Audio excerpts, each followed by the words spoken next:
All right, let's talk about Central Park in New York City. Stolen land, once again. There was a place there called Seneca Village. It was a predominantly African American community in what is now Central Park in Manhattan. It existed from 1825 to 1857.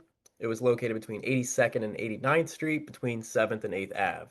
And this would later become Central Park, of course. So, established in 1825, Seneca Village began when Andrew Williams, a 25-year-old African American shoe shiner, bought 3 plots of land for $125. The land was then sold by John and Elizabeth Whitehead, who had divided and sold parcels to both African Americans and Irish immigrants. By the 1830s, Seneca Village had grown into a thriving community of free black Americans, later joined by Irish and German immigrants. At its peak, Seneca Village had around 225 residents. It had 3 churches, a school, cemeteries, and a bunch of homes, many of which were substantial and owned by their black occupants. Many black landowners in Seneca Village were property holders who met the requirements for voting rights in New York State at the time. The rule was basically, as a black man, you had to own at least $250 worth of property to be allowed to vote. That was what the law was back then. But in the early 1850s, as the idea for Central Park took shape, city planners and officials saw the land, including Seneca Village, as a desirable location. So 3 years later, in 1853, New York State used eminent domain to acquire over 700 acres for the creation of Central Park.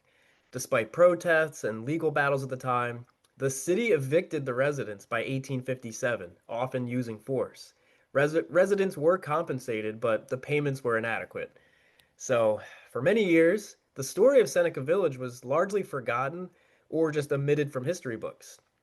But in recent decades, historians and archaeologists have worked to recover its story. For example, in 2011, an archaeological excavation uncovered artifacts like shoes, dishes, and other household items.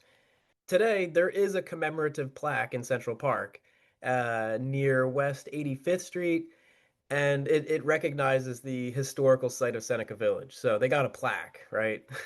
Uh, so Seneca Village is part of a broader pattern in U.S. history where black and immigrant communities were displaced for urban development under the guise of progress.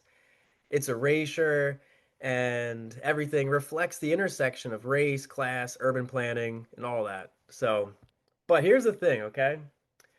That's awful, right? The free black slaves starting a new life in New York City, getting the right to vote, and then that land just gets stolen from them. But it was somebody else's land even before that, the Lenape Indians.